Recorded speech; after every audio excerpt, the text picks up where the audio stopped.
Good morning, boys and ghouls, and welcome to another exciting, massive, beautiful episode of the Subway Rat Podcast.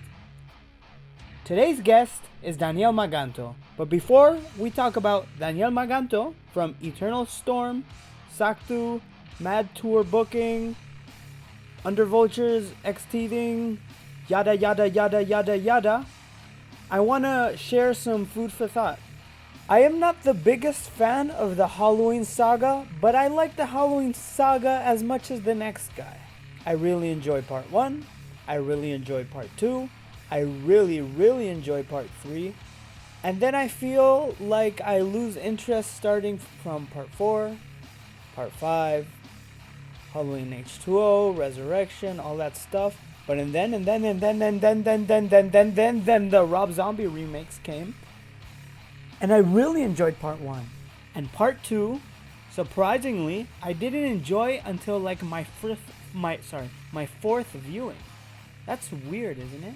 And then the latest Halloween came out from 2018 with the return of Jamie Lee Curtis, and I didn't care much for that, but I'm a sucker for going to the movie theater and watching any excuse to go watch a decent horror movie, decent or nostalgic or whatever you want to call it. And I must say, I loved Halloween Kills. My girlfriend Sada and I went to go watch a midnight viewing in the city. We live in the outskirts, but we drove all the way into the city, 30 minutes. We got a big tub of popcorn, but not just any regular popcorn. The one that has caramel on it. Sada will have like 5 minutes of it, and then I will enjoy the rest of the box for myself. And then I'll feel like shit for 2 days. But I really liked Halloween Kills. So fun, so cool, so violent. My experience was a 10 out of 10. But maybe the movie was like an 8 out of 10. That's my food for thought. Talking about a movie. So my guest today is Daniel Maganto. This chat took place like in August. I've really been falling behind with the Subway Rat episodes, and I apologize for the tens of listeners out there. So I'm gonna try to keep it constant, and apologies also because I was using my dad's AirPods. The result is not as great as I thought it was gonna be, so no more using my dad's AirPods. That's all I have to say about that. Enjoy my chat with Daniel Maganto. He is my friend, and now he is your friend. Goodbye. Hey, can you count to 5 so I can hear the sound? All right, 1, 2, 3, 4, 11 and a half. This is so funny. Danny, you're so funny. It's the glasses. Can you hear me fine? Yeah, it's all right. Okay.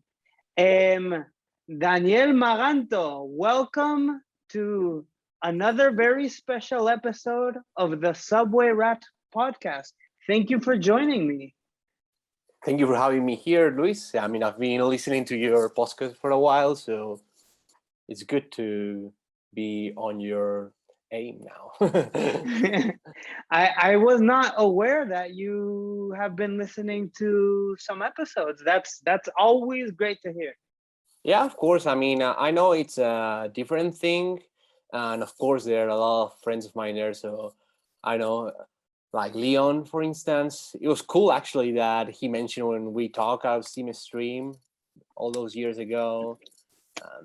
A lot of other great guys like Mario, Reese, Shane, Cook, it's a good way to, we're not seeing each other nowadays because of all the pandemic and all that bullshit. But it's good to hear each other's stories and that we are doing all right. So it's good.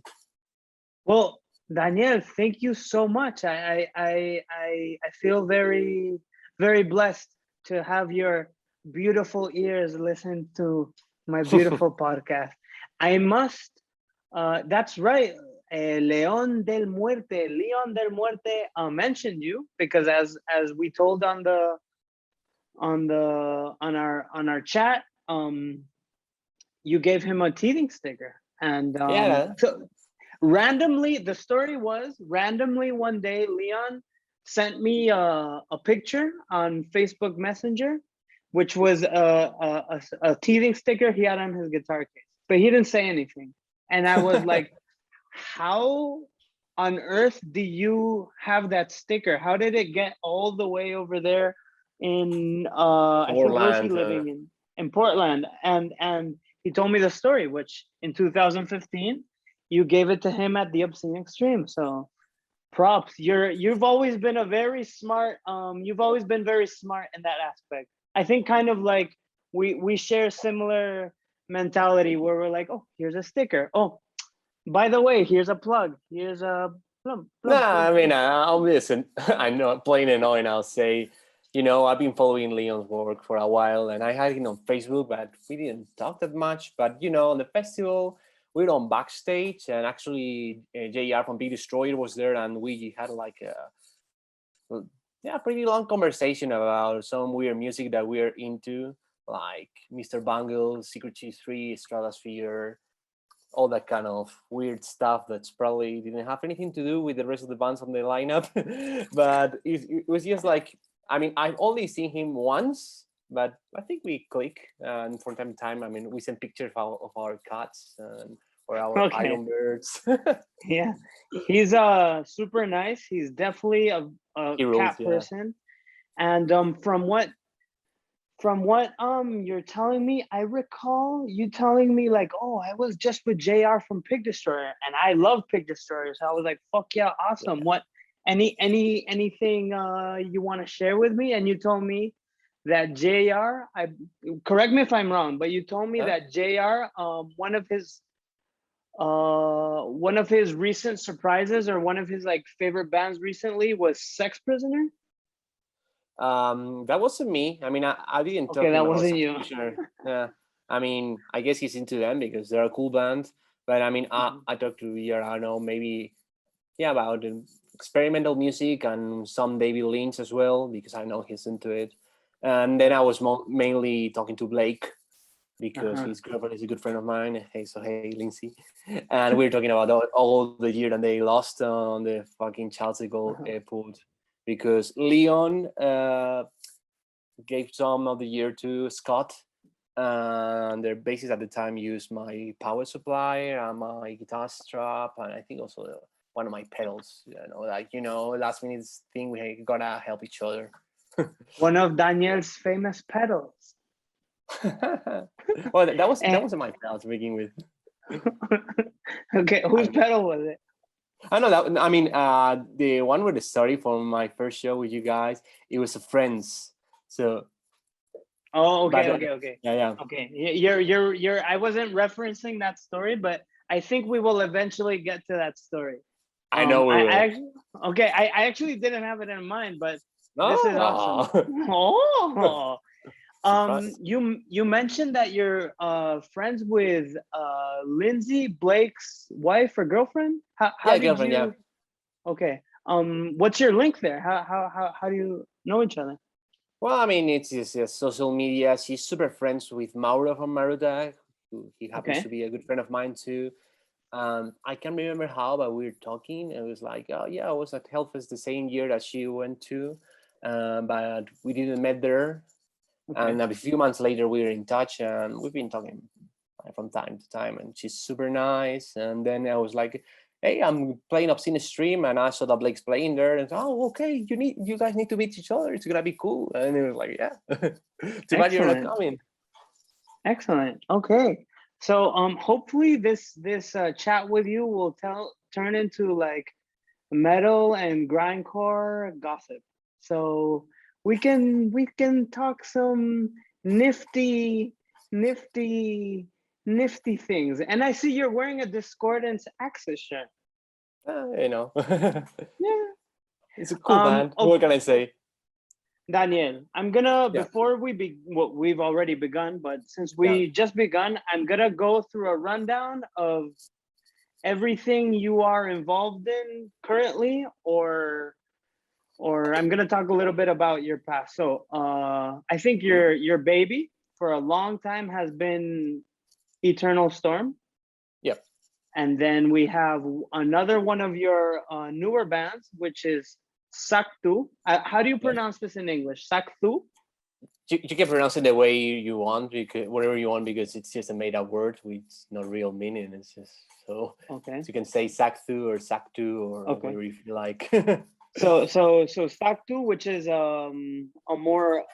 something a bit more new for you, and then there's Liquid Graveyard. Is that still going on? Okay. Yeah, I mean, we're taking things, with no pressure. We just play a few festivals and we just rehearse that because John is busy with Cancer, his main band, and he has 2 kids. And then Nick is busy with Brujeria and with zillions of other bands. So actually, he doesn't get to play most of the shows.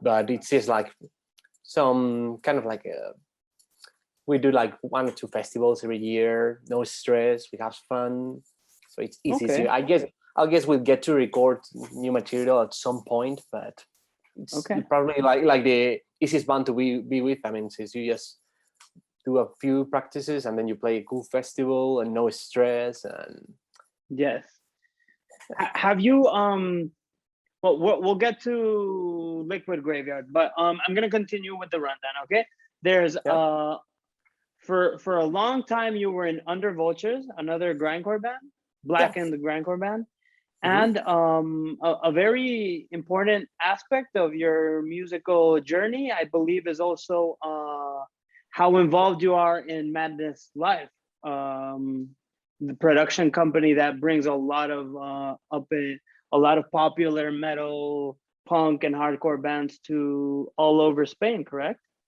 Yeah, I mean, I've been taking care of most productions in Madrid and some logistic for festivals. Also recently a bit of booking as well for, I'll say, pretty much, I guess, 7 years. And 8 years, actually. Yeah. Okay. And then there's also, you were in teething for a short but beautiful, was it 4 months only? 4 months. It was crazy, super intense, like probably like some of the wildest months of my life. But 4 months, dude. 4 wow, months. that's awesome. That's awesome. The other day I was with Sarah, my girlfriend. We were just spending a beautiful afternoon in Madrid, and we passed by this bar, and I'm like, Sarah, that's the bar where we called Maganto and we're like, we need to talk. And yeah, I remember that. And that was the bar where we told you, like, hey, we need a guitarist, like ASAP. Like, are you in? And yeah, but we'll get to that. Sure. And okay, so Daniel, what is my first question that I ask all of my guests? I guess you're gonna ask me if I'm more savory or sweet food, right? Exactly. Good. I see you've been doing your homework. I did my homework. So, what's your answer? Sweet or savory food? I'm a fatso, so I eat with everything, as you very well know. But I'll say I'm more of a savory person. Okay, and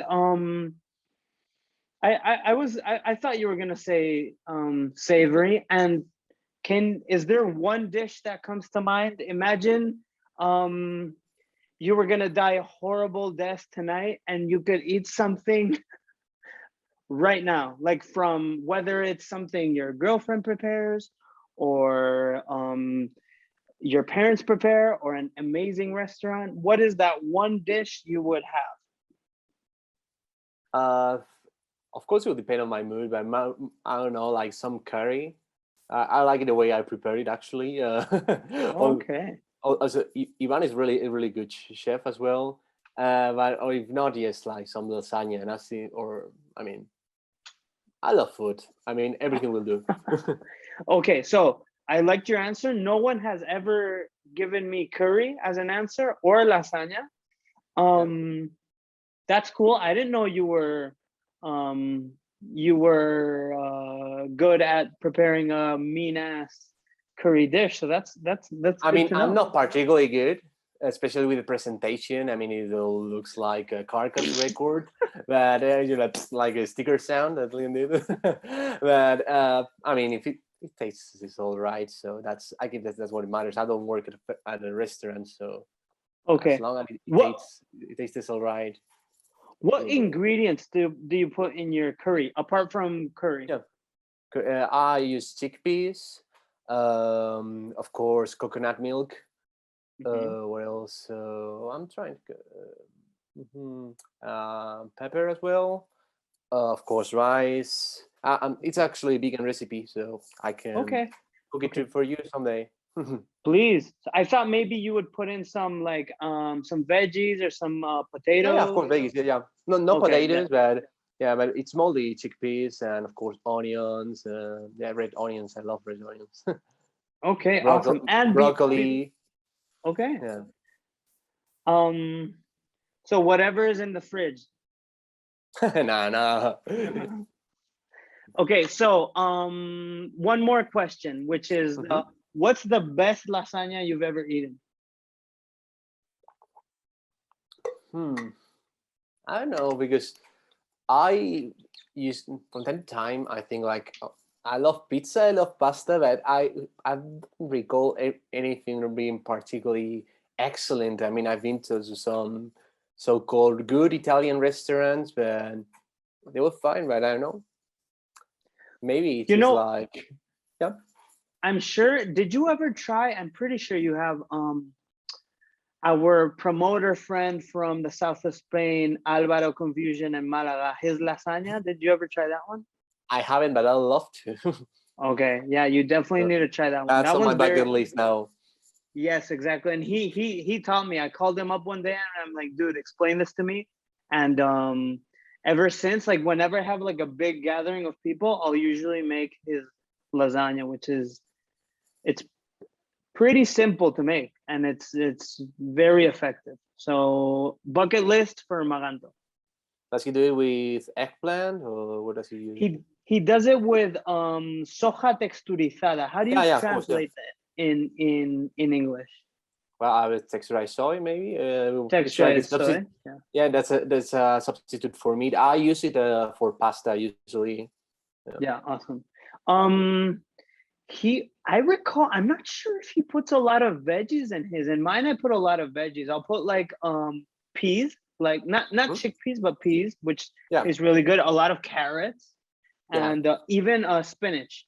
So it's like I'm getting hungry right now. So sounds good. Okay, so enough with the food talk. I'm gonna ask you a cliche question, but it's an important question, which is I want to cover a little bit about the last year and a half, almost 2 years of this pandemic of the COVID virus. I want to know, I'm sure we could ramble on and on about how it's affected us negatively, but I want to give it a clever twist. I want to ask you how it's affected you in a positive way, if any. Yeah, I'll say there's plenty of it. I mean, as much as I miss my job, and I love, being like on a crazy schedule and traveling to different cities on tour, jumping on airplanes, touring from one festival to another. I also enjoy staying at home. I mean, like having healthier eating habits, sleeping properly, spending more time with my girlfriend and my cats, getting to have more time for listening to music, to buy more records, to playing video games, to catch up with series. I don't know. I mean, for instance, I'm learning German again because I studied at a school for a few years and at university as well, but it was very rusty and basic, and I'm catching up with it a little bit. So there's plenty of stuff to do. I mean, of course, I wouldn't mind having my regular routine, which I had, as chaotic as it was and as stressful and everything. But I'm really trying to make the most of it. So I don't think I have had like a bad day in this like year and a half, because there's always a lot of stuff to do, and we have social media, we have the internet, we can do some exercise, learn to cook better, read a book. I mean, there's so much to do, so it's good. I mean, as long as we're healthy and we have some money to go, that's fine. Dude, that's great. I wasn't aware of the German aspect. That's very, very cool that you're relearning a new language. And did you, because for those who don't know, correct me if I'm wrong, Daniel Maganto has 9 cats at the moment. No, 5, yes. Oh, it's 5. I thought it was 9 for some No, reason. it's 5. It's 5, and that's already cool. Okay. Did you adopt any new ones during the pandemic or no? Yeah, we adopted 2 Persian cats. Okay. And do you think what are the names, the new Persian ones? The kitten is called Revan. I don't know if it's Mhm. Star Wars, like expanded universe for nerds like me. And Okay. then his mom is called Kodama, which is a Japanese ghost or spirit. Okay, very cool. And how did this come about, adopting these 2 kitties? Because I'm just trying to link if it's associated with COVID or the pandemic somehow. Well, I mean, we have had 3 cats for a while. I mean, I've been living. I moved in with my girlfriend like 3 years ago, and she already had 3 cats. And we were talking about trying to adopt another one during the pandemic, and then we saw that the day after the pandemic started, officially in mid-March, 9 Persian cats had been abandoned on the street, and they were probably like someone who was like breeding with them. And we decided to. We were like, all right, let's go for them. We're in good touch. We have a good relationship with the people from the animal association. They told us that one of the cats were pregnant. So as we were close to the owners, they were like, okay, I mean, as you know, their Persian cats are more expensive. People usually use them to come into, to earn some money from them. So as they knew that we wouldn't do that, they were like, okay, if you can adopt the baby and the mom, it's going to be better. So that's what we did. We got 2 instead of 1. Awesome. So you have a Star Wars one and a Japanese ghostly one. Very cool. Okay. Thank you for sharing this story. By the way, the room you are in now, is this your room, your girlfriend's room, or a shared office or something? No, I mean, it's the living room, actually. Okay. Okay. Yeah, there's That's some very stuff. That's my guitar. We have some gift posters. We have some creepy dolls from my girlfriend. She's I see into you have black dolls and that stuff. okay. I see you have the Marshmallow Man, which is Yeah, from thumbs up in my Ghostbusters. book. And you That's my have the girlfriend's. one of the best things that IKEA has to offer, which is that glass shelf to display all of the toys. Together with the Kallax for records and books. Exactly, the Carcass for the records And the the Spice book. Rack actually recommended me for tapes, which are actually great. Thanks for the tip. Wait. Oh, that's right. What's that one called? I don't know what's the Swedish name, but it's the IKEA Spice Rack, and you can get like 12 tapes in there, and it fits like a glove. Exactly. Yeah. So for the listeners, it's very, of course, now in 2021, it's very hard to stumble upon the perfect Tape rack, yeah. tape rack for your cassettes. But there's a life hack, which is in the kitchen area of IKEA. There's a spice rack where cassettes fit perfectly, and that's right. I forgot I told you about this. So how many of these did you pick up? No, I think I got only like 3, but actually I'm going tomorrow to IKEA and I'm gonna get like another 4. Oh, okay. Are you gonna have some meatballs while you're at IKEA? Don't think so. No? Okay. Usually I'll have something to eat whenever I go. Yeah, food good there is good and cheap. Yeah. I know. Something a lot of people don't know, it's that a lot of touring bands stop at IKEA just for the food. It Just makes because sense. It's cheap. You have it's vegan cheap. options. There you go. There you have it's cheap, it's warm, and there's a lot of vegan options. So yeah, I think I've on most of my tours at some point we stopped at an IKEA. And the bathrooms are decent at an Oh yeah, IKEA. Yeah. okay. We're gonna get to talking tours, but I want to do a lightning round I've prepared for you. Do you know what a Bring it. lightning round is? I do. So bring it on. Okay. There you go. So I'm gonna give you two options, and you have to give me one answer, and it Alright. has to go more or less quickly. I mean, if Yeah, you have sure. something interesting to say, let's do it. So this topics are bands, okay? Because for the people that don't know Danny, his musical spectrum taste is like all over the map.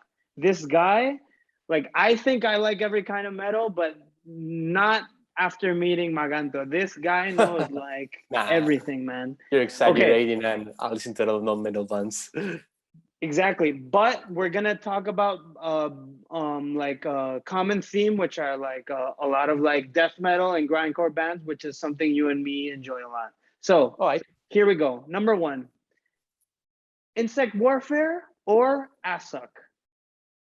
Oof, that's a tough one. That's a good one. I'll go with Assück because they've been around for. They started earlier. I don't know. I love both drummers so much, but the lyrics from Assück, they're incredible, and the visual aspects and everything. And not that Insect Warfare is bad. I mean, it's great. It's probably like the most perfect grindcore band for the 21st century. But Assück for me, especially. I'm more of a Misery Index kind of guy. I know that most people prefer Anti-Capital, but I like that you brought up the lyrics of Assück, which is something that a lot of people don't bring up. Is there something what stands out to you about the lyrics? I really like the lyrics that Paul did, but the ones in Misery Index are like so bleak and so direct, so honest.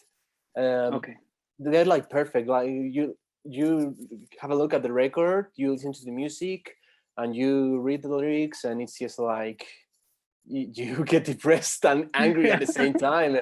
It's really good, and it's a pity that they never made it past that record. I mean, of course they ended the band on a high note, but it's incredible what they could have done, I think.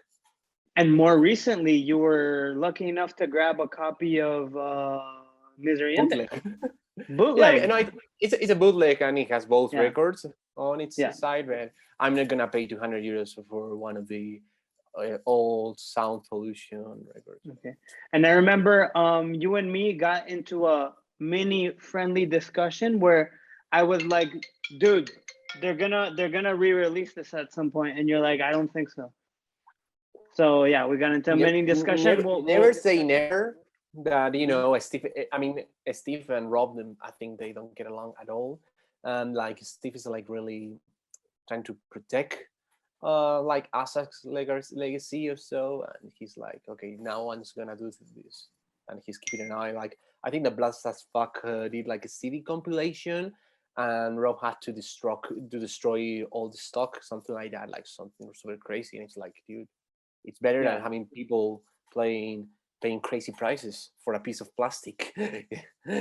Yeah, this is this is true. I was gonna share a story, but I've decided not to because maybe it's inappropriate. I can tell you off camera, but it's a similar situation with not such a legendary band, but with a similar situation with a band that was very popular here in Spain. So later we'll get to it. That. Yeah. So next question: Internal Rot or Malignant Alter? I mean, they're very different because one is grindcore and one is death metal. I mean, I fucking worship Malignant Alter, but I mean, they got a few demos only. I mean, until I listen to the full length, which I'm sure it's gonna be awesome, I'll go with Internal Rot because they've put two splendid full lengths and some splits. They have like a broader discography. Okay, Good answer. And if I believe you have both internal records, and you also Yeah. have a couple of, you were able to get some physical releases from Malignant Altar, correct? Yeah, I mean, I got the tape from Dover and from Matt because they're good friends of mine, and I worked with the other band, Oceans of Slumber, a few times in Spain, and they brought me the tape. Like, hey, I mean, I don't know if you know this, and I was, of course I do. I mean, and I got a few T-shirts as well. I mean, I even got like a super limited picture disc they did on 10-inch. We actually Petri released that with. With the other records with Jason. It's Yes. it was limited to 33 copies. It's on a 10-inch with it's a live recording from the practice session, and it's in mono, so you can imagine how bad it sounds. But it's like, I love Malignant Altar. I'll get it. Dude, I was not aware of this. Only 33 copies. Yeah. What do you think about these things? Like when labels release such short runs, do you think it's fair? Well, I mean, it's as fair as if they do 500 and they only sell 20. Right. I mean, if people really want it, I mean, I think they have to repress it, of course, but it's a small band after all. Yeah. Even though death metal, it's kind of hype nowadays again. Dude, that's super cool. That's something we can definitely get into, about how caveman death metal is doing like a comeback, which I'm all for. I'm all excited about. What your face was a bit like meh. No, I mean for me, like all the, I don't know, I'm not gonna say trends, but like when something gets like really hyper fashionable, it's good. I mean, I'm not gonna get angry at it, because of course there are a lot of great bands coming, and a lot of people who probably are outsiders to the genre are discovering the bands that way. It's good because some people that maybe didn't play that kind of music, now they're starting to play blast beat because of those bands, and that way it's easier for us to get drummers when we need them. It's good. I mean, I'm not gonna be like, all the bands are like trying to sound like Mortician or like Incantation. I mean, let them do whatever they want. There's gonna be great bands, and there's gonna be a lot of bad bands as well, and copycats and everything. But it's better than not having anything, I guess. I'm like pretty cool with it. There's a sentence I like very much, which is high rise raises all ships. Yeah. So I see it this way. And Yeah, definitely. Yeah. Okay, so continuing with the lightning round, Wormed or Discordance Axis? I'll go with Discordance Axis. Yeah. Okay. Cryptopsy or Gorguts? Gorguts. Okay. Typo Negative or Godflesh? Typo Negative. Excellent. Because you're more of a sex man, correct? I mean, not with Pete's cock. I mean, I really like Godflesh and Ben, Justin. They're really incredible people. I have so much fun with them every time we meet them. But you're more of a sex man. Just admit it. You're more into sex. You're just a goth kind of sexy dude.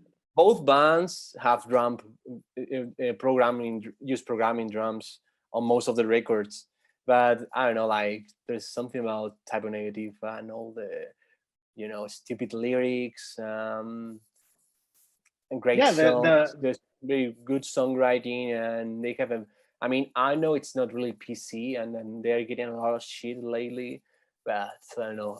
I really like this band. They were incredible. I haven't gotten. I'm not aware of the backlash about. I can see the controversial lyrics, but I wasn't aware that there's a recent backlash. Back in the 90s, they got a lot of shit because they were accused of being Nazis and all that stuff. But recently, because some people say that the lyrics are sexist or homophobic, and I don't know. I mean, it's just like you need to take them seriously. I understand that people can get offended by the lyrics, but I take it differently. Okay. They should listen to Carnivore then if they're offended Yeah. by type of negative. Okay. Morbid Angel or Deicide? Morbid Angel with the Steve Excellent. Tucker. Excellent. I'm more of a Steve Tucker guy. He's awesome. Okay. Now, second to last question. A Spanish question. Derrota Mhm. or looking for an answer? Looking for an answer. Okay. Yeah. And the last question, which is a breath of fresh air, because not everything is extreme. My Bloody Valentine or Smashing Pumpkins? My Bloody Valentine. Yeah. Okay. Because there would be no Smashing Pumpkins without My Bloody Valentine, maybe. No, I mean I like Smashing, but I'm way, way, way more into My Bloody Valentine, Cocktail Twins, and Slow Dive. Okay. Actually, it took me a while to get into Smashing Pumpkins. I like them, but Okay. I know Oh that shit! Sorry, what? No. I mean, I know that you are super into Smashing Pumpkins. Yeah. Yeah, I mean, I love Smashing Pumpkins, but I wouldn't say I'm super into them. Like breaking it down, I'm only into like maybe 3 records, and they have, I don't know, maybe 6, 7 records. But What's your favorite one?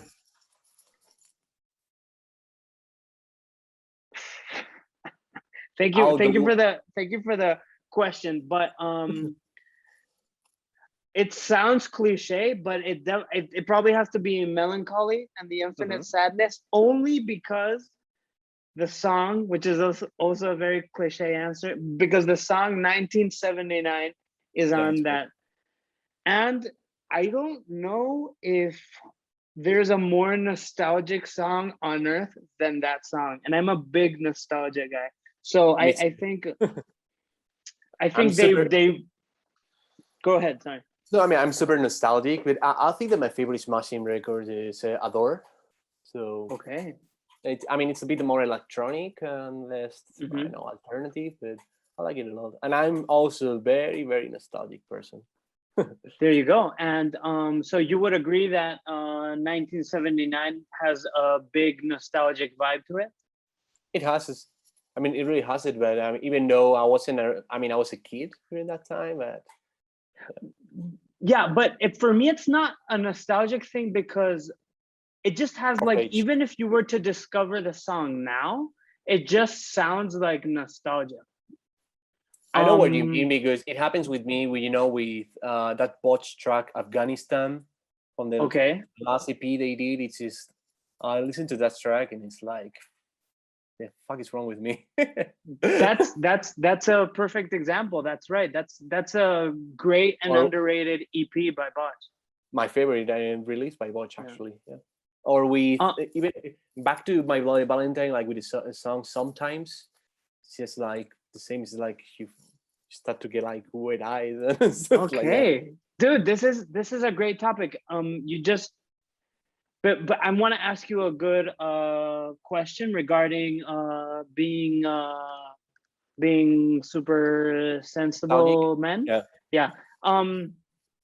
Have you listened to Monuments to an Elegy of Smashing Pumpkins? That one came out. It was like kind of their comeback record in 2014. Yeah, I have. I'm not super familiar with it, but it's a good record, I think. I'm going to go out on a limb and say that's my favorite Smashing Pumpkins record. That's great. It very much went under the radar, and they were very much trying to capture that sound they had back then, and I think it worked great. Just kind of like Metallica did with Death Magnetic. They kind of tried to recreate what they used to do, and I'm a fan of that record. I know a lot of people aren't, but I think Smashing Pumpkins did You're not a fan of that record? No, I mean, I'm not a huge Metallica fan to begin with. I know you are. I mean, of course I like the 5 first records and some songs from other records, but I was always more of a Megadeth guy. Okay. Yeah, I can see you being more of a Megadeth guy. Okay, going back to Crying, is there like, do you have a good story you want to share about or crying at a concert during a song, or hearing a song for the first time and crying, or a very special song that makes you cry whether it's for a good reason or a bad reason? I've got a few stories like that. I think the first time I cried on a show, it was 2008. I was 15, and I went to see Opeth with Cynic and The Ocean. And I'm super into Cynic, and they were playing Evolutionary Sleeper. They have just released their comeback record, Traced in Earth, and damn, I was crying like a baby. And also, I think the I've second heard this time, story. I think you told me this story. I think I haven't, but who knows?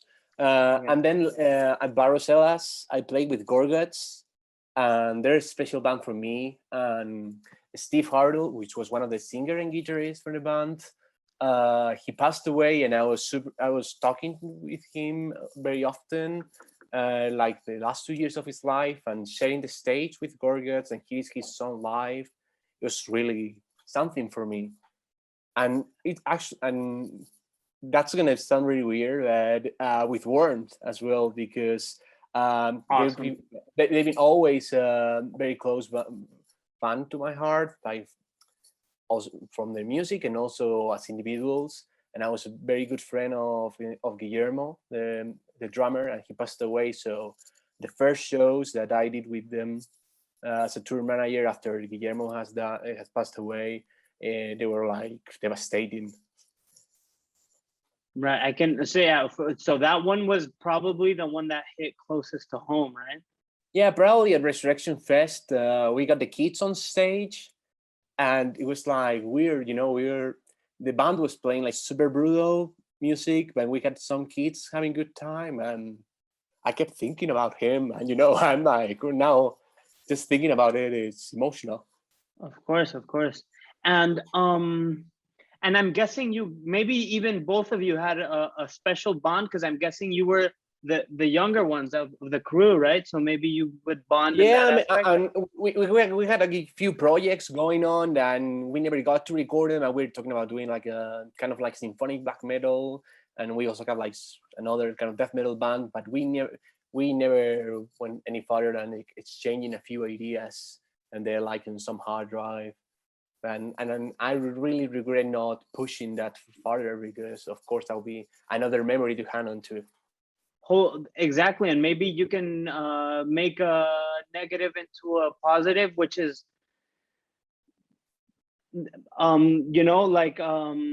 whenever maybe a good idea for, let's make a band, kind of like, let's not let this rest, let's hustle, let's try to make it happen.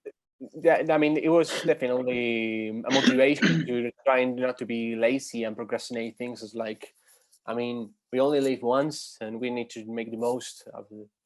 There you go. Maybe the birth of Sacthu came out of this. You never know. No, not really, because actually, like, maybe it had more to do that. Back when I was in Under Vultures, I was like feeling more insecure about a lot of stuff. That was bad for me. That was bad for the band as well. And it was like I kind of like had lower expectations, and at the same time, I was more eager to do stuff with Sacthu, and that's how we've made a lot of stuff. We've done a lot of splits with bands I love in a short time, because I was like, okay, I want this, and I'm gonna do my best to get it done. Okay, well, dude, that's great. Thank you for sharing those 3 stories. So we have, out of the 3, my favorite was the wormed one. Any other cool worm stories? Because that's right. I totally forgot about you doing you. I don't know if you still are managing them. Well, I mean, I'm not really managing them, because I'm just a close friend of them, and I help them with booking and tour managing from time to time. I mean, we have a very flexible relationship, because we are very close friends, and it's just like, okay, if there's anything I can help you with, and if I'm available and you guys feel like doing it, let's go for it. Awesome. Awesome. And I'm gonna tell you one crying story from on my behalf. Okay, this was teething, playing Download Festival Madrid. I don't recall if this was 2018. I don't Yeah, it was recall. 2018. Yeah. Yeah, and awesome. Obviously, like we don't get to play a lot of big festivals. This was a very cool festival, and Ozzy Osbourne was headlining that night, and Yeah. I love Ozzy Osbourne, and the whole band went to go see Ozzy together, and my girlfriend Sarah, which we just started dating at that point. Well, Ozzy was playing Road to Nowhere, and one of my favorite Ozzy songs, and I'm like, okay, this is the moment. So I get Sarah, and I'm like, Sarah, I love you. So that was when the first step in telling each other I love you, and she was like, well, I love you too, of course. So it was a very emotional, good overall experience. Ozzy, Download Festival, Sarah, etc. So that's my story. I'm sure we both have 50 more, but I Yeah. think we're gonna We're gonna let it go. yeah, we're gonna talk next about time we meet. we're gonna talk about death metal. Okay, so I have a lot of questions here for you. Let's talk about, because you've toured Europe a couple of times, all with different bands. Yep. And if I recall correctly, some come to mind, which were there's Teething, there's Eternal Storm, and there's 13 Bled Promise. Yeah. Yeah. And shit, I think I'm getting ahead of myself. Let's talk about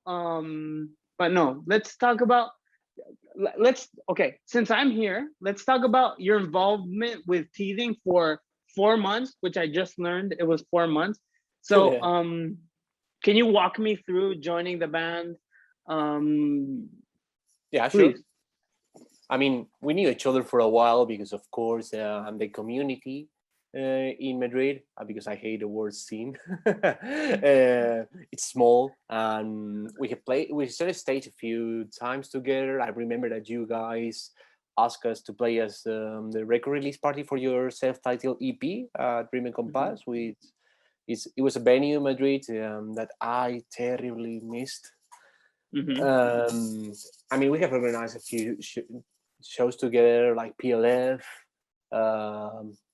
Yeah, I mean, we knew each other pretty well. And I remember that your first guitarist, Carlos, he had some issues regarding his schedule because of availability because of his work.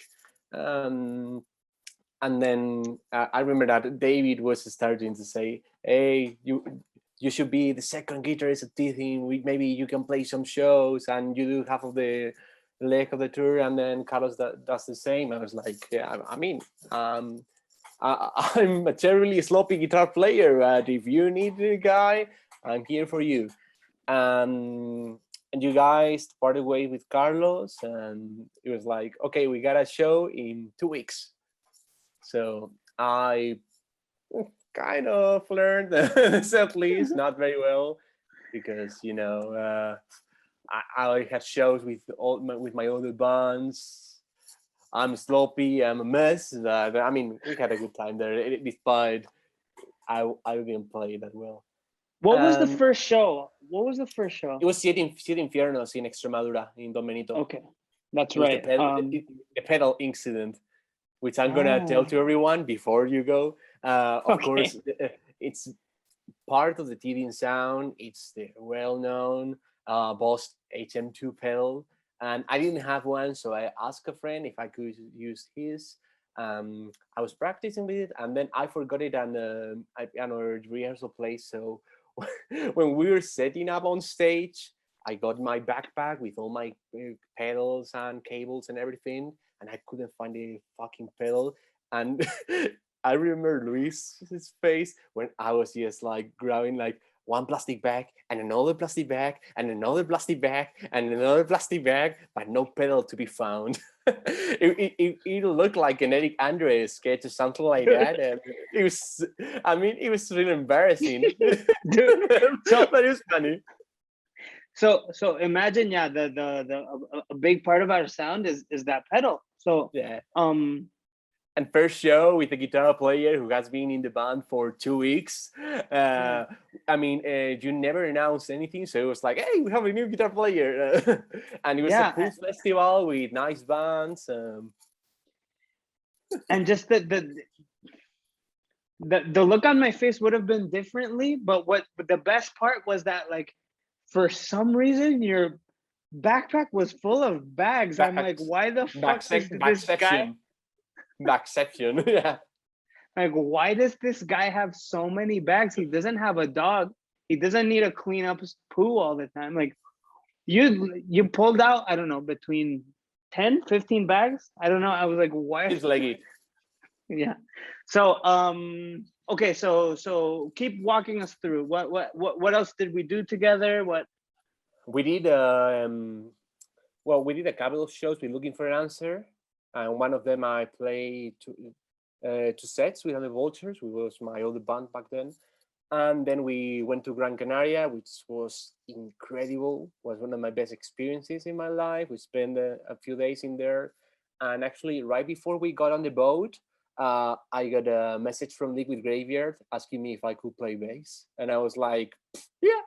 Because it was like, because Shane is super busy with Napalm Death and with Brujeria and with Lockup, and so he's not gonna play shows with us. Do you want to do the shows instead of him? And I was like, yeah, I'll give it a try. And I didn't even have a bass back then, but I was like, fuck it, I'm gonna do it. And here I am, still playing for them. Wow. Okay. I either you didn't tell me at the time, or I don't remember that. No, I story. didn't, because I wasn't. I was like, okay, I'm gonna fuck this. Like, I'm fucking teething right now, so it's not gonna happen. I didn't want to jinx it. But Okay, yeah, we and- did a yeah. No, please go ahead. Go ahead. I mean, we did the Gran Canaria show, and we spent a few days off there, and then we did a short tour with Despise You and Chance, which was really cool. We played in Madrid, and I also did double set there. We went to Portugal. It was very nice festival, Santa Maria Summer Festival in Beja, and then we did Malaga, which was mental, like always. Yes. And then the European tour, a couple of shows after that. Yeah. It was And 17 shows in 19 days. Yeah. Yeah, there you go. And that definitely, that tour has a very special place in my heart. It was very cool. We had a great time. And here's where we rewind a bit to my question about when we were covering the tours. Any special stories or something you want to share, or something that comes to mind when you think about that tour we did? Just one story. I mean, it's plenty. I mean, I really cherish that time. I mean, of course, it had a lot of stressful moments, but I mean, overall, it was amazing. It was brutal. I've never done so many gigs in continuously. We had a lot of great crowds. We did Obscene Extreme, which I thought I will never get to play at. We played with a lot of bands I love, like Maruda, Six Bantha in Poland. It was excellent. I'm yeah. Did we play with Six Bantha? No. I mean, my bad. Suffering Mind, I meant. There you Suffering Mind. Yeah, I mean. I was like, shit. No. So, with Six Bantha, I booked them a show in Madrid some years ago with Archegatus. No, I mean, we did a lot of great shows. We met a lot of wonderful people like Leon, as we said. I met Reese with Episorax, and I'm really, really thankful that you guys invited me to be there. Of course, I'm sorry. I didn't work harder for the tour, but I don't know. We had a good time, and I think I helped you with the logistics a bit, at least. So I got some. And you helped me a lot with with the day sheets and everything. Yeah, with the what'd you say? With the day sheets, with the pre-production and everything, and calculating the routings and everything. Because the booking, it was mainly you. I think I only got like 2 shows or something like that, like Frankfurt, and I can't remember the other one. Yeah, but you helped me so much with the day sheets, and you helped me a lot with something that still gets a bit on my nerves with timing. Like the rest of the guys are kind of like, let's sleep a little bit more. And I'm like, Chillax. no, guys, we need to leave at 8 because we have to be at the venue at 5. And they kind of like, yeah, but, and you understood that aspect, you're like, no, we need I to totally be in get the you. venue. I'm like really crazy about that. I mean, I'd rather arrive like 2 hours before getting than arriving late. And yeah, so that's my constant struggle. It's been 10 years in teasing and it's still me. Yeah, I know. so, and okay, so about that tour, 2 things come to mind while you were sharing this story. And I just forgot them. 2 things come to mind. Okay, I want to hear your outside point of view, which was like there was an argument between me and Alvaro, the drummer, happened. Do you remember this? Yeah, but that was with the monument stuff. I mean, like he wanted to see the Eiffel Tower and the catacombs, but I mean, we didn't have time in Paris, so we had a day off after the Poland gig, the Polish gig, sorry, and you wanted to go to Kutna, but we said we wanted to go to Auschwitz. And I remember you said South Beach? What's that? South Beach. And it was like, come on, Luis, I can't believe that after watching all those horror movies and reading about fucking stuff and listening to Slayer, do you know what the fuck Auschwitz is? And Alvaro was like, no, we need to do Auschwitz because we didn't do the Eiffel Tower and the catacombs and everything. No. Okay, so that's good because I that's kind of how I remember it. But was it refresh my memory? Was it like kind of like I want to do Kutna and everyone else wants to do Auschwitz, or I think most people didn't care, but it was really that's the thing. Most people didn't care, but it made more. It was like smarter to do Auschwitz because it was closer to us, because Kutna closes its door pretty early, and we had a long way from Poland to Prague, and we actually wanted to enjoy the night there and with Carlos and with Georgia. Yeah. So my my recollection was like, because I think my recollection is I kind of booked the tour so we could see Kutna, like, or probably. I was like, oh great, we have a day off. So I had prepared, I don't know, weeks, months prior. There's a day off to see Kutna. But Alvaro, like a couple of hours before, was like, no, I want to see Auschwitz. And so that was my like the meaning of pain. Yeah, the meaning of pain. There you go. And the other thing that comes to mind is we slept, as you cleverly said, at Carlos and Georgia's place. Carlos and Georgia are not part of the scene, or should I say community? Okay, they're not part of the community, but back in the day, Carlos used to play in a popular Spanish emo screamo band entitled Avenues and Silhouettes, or whatever. Yeah. There you go. And he to this day, he's one of my best friends, and him and Georgia, his girlfriend at the time and now, they just had a baby. Congratulations. Wow. Yeah.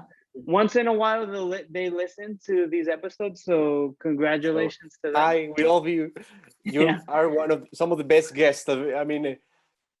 That's something that comes to mind about that tour was like what great hosts they were, because we stayed at their house twice.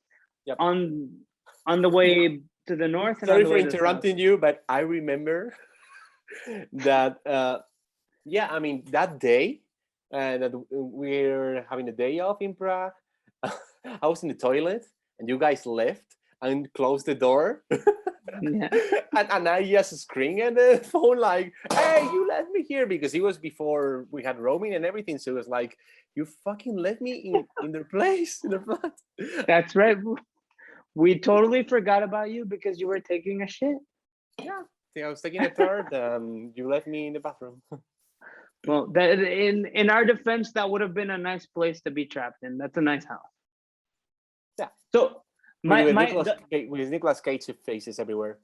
there you they were ahead of the trend because there's a big Nicolas Cage trend now, but they were ahead of the trend.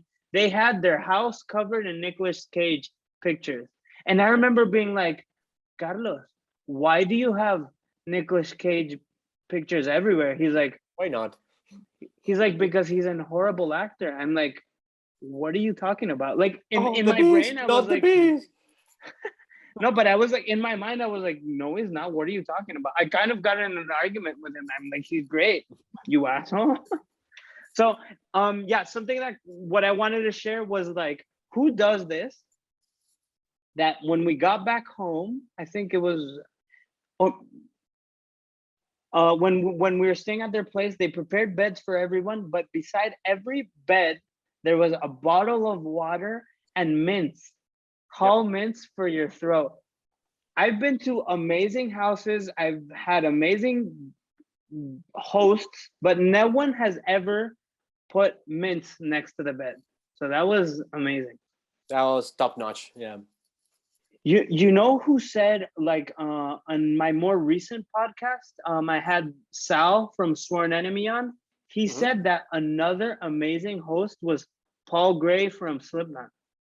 And he shared some awesome stories. He said that every time they were in Iowa, they would sleep over at Paul's house, but Paul would take them to the supermarket and everyone would have their own cart, and he would be like, fill everything up, I'm paying. Fuck yeah. I need to watch that one. Yeah. And he was like, Luis, just so you get a vibe of how nice Paul was, in one of those supermarket sprawls, the cashier was nervous and he was like, excuse me, sir, are you Paul Gray from Slipknot? And he was like, yeah. And he was like, and the guy was like all nervous, I love Slipknot, blah, blah, blah. And he's like, he told the guy, give me your phone. So he got the guy's phone. He gave him his personal number and he's like, we're playing Iowa in a couple of weeks. The day of the show. I'll put you on the guest list. Yeah, I'll put you on the guest list. And there's my number. That's so cool. That's the kind of guy Paul was. I knew he was a nice guy, but I didn't know to what extent. So and it's coming from a distant friend, you know, it's not coming from, so that's awesome. That's cool, yeah. Do you have, okay, so I think we spend quite a bit of time on teasing. Let's talk a bit about your big baby of many years, which is Eternal Storm. So, I think you've had, how many of the members are founding members? And yes, Jaime, the other guitarist, and me. Yes, the two of us. Okay. And you guys have been around for, correct me if I'm wrong, more than 10 years, right? Yeah, that's correct. I mean, we started jamming like in 2007, 2008, but then, I mean, we changed our name to Eternal Storm in 2009. That's kind of like when we started to defining what we wanted to do, to have like a more stable lineup, other than the drummers. Okay. But yeah, we've been around for a while. We haven't done much though. Sorry, I just heard a weird sound and I don't know. I'm just wondering what it is. Okay. It must be that my AirPods, which I cleverly robbed from my father, I think it's just telling me there's not a lot of battery, but it's okay. Battery. I have other headphones if it runs out. And how many drummers have you guys had? 5, I guess, 5 or 6, yeah, with a couple of standing drummers. Yeah. Okay, well, that's crazy that you've had 5 drummers. And correct me if I'm wrong, I think probably the hardest member of a band to get is the drummer, right? Yeah, definitely. I mean, people always say that a singer, which we also switched like with 2 years ago. But I mean, I think that especially if you play extreme metal, a drummer is at least the 50% of the band. I totally agree because every member can be amazing and great, but if the drummer is not, the band is not. No. And like a bad singer can kind of like you can pull it, you can kind of pull it off with a singer that's not great. Yeah, I I've seen mean, you that can. plan. Yeah. I mean, if the singer has a low presence, I mean, like during the tour, you were sick for a few shows, but it didn't matter because you have a good presence, and that kind of make up for it. But I mean, but you need a good drummer who plays really tight, keeps the Yeah. tempo the way it has to be. I mean, it has to be consistent and accurate and everything.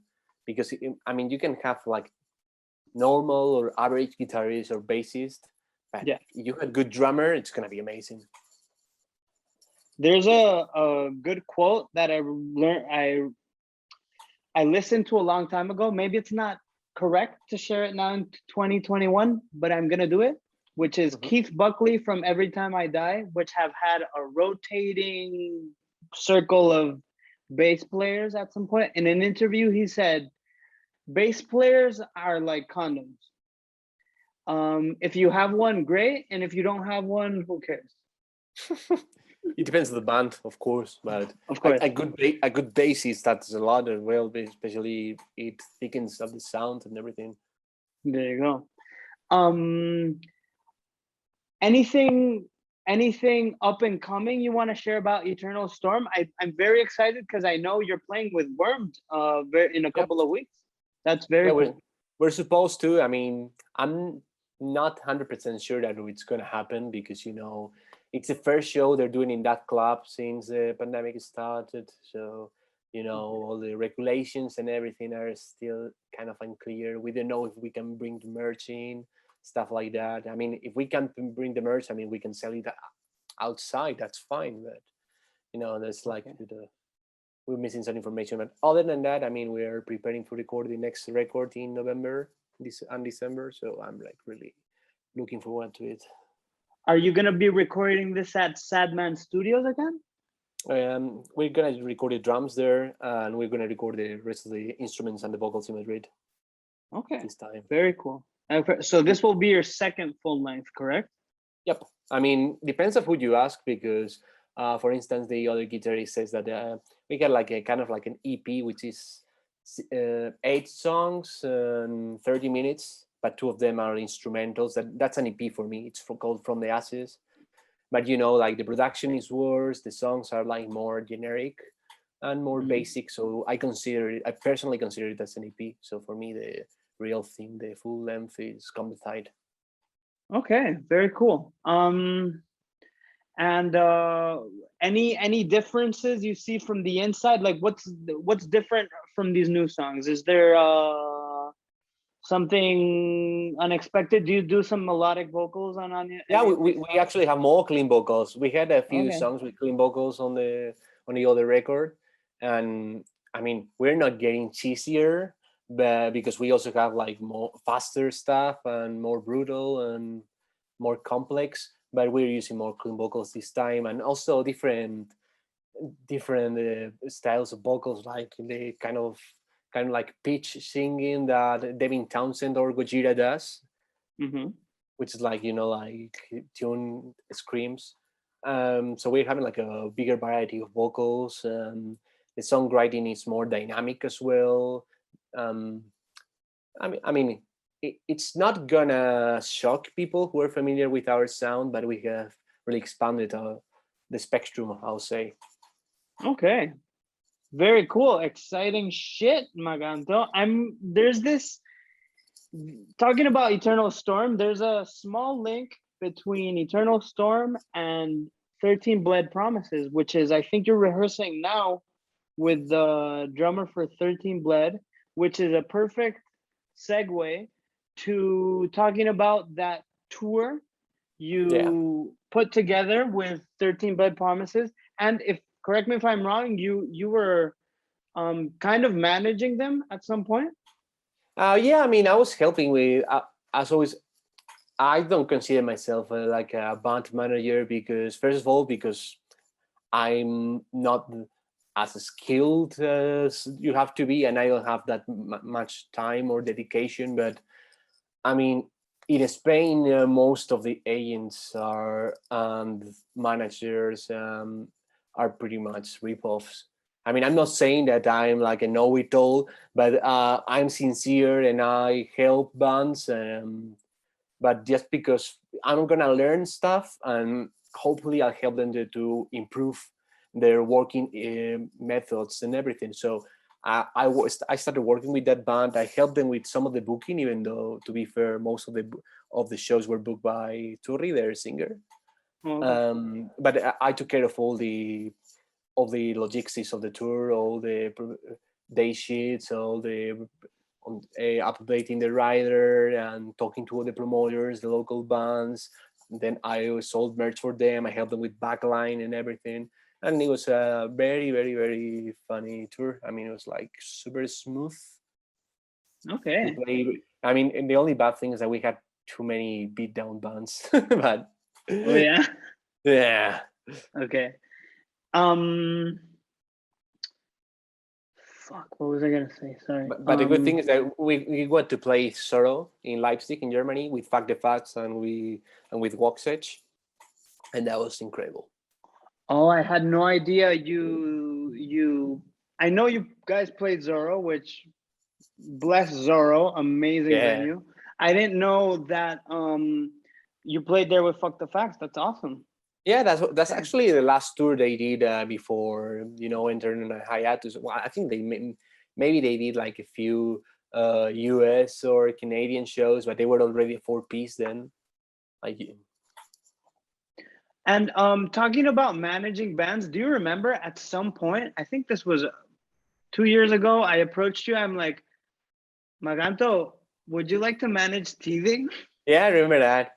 I mean, but you do great on your own. That's the thing. I mean, see that I thank you, but I'm asking you because I want to stop doing it. Like I get that answer a lot. I get that answer a lot from like label. Like I'll be like, "Do you want to put out our new record?" They're like, "No."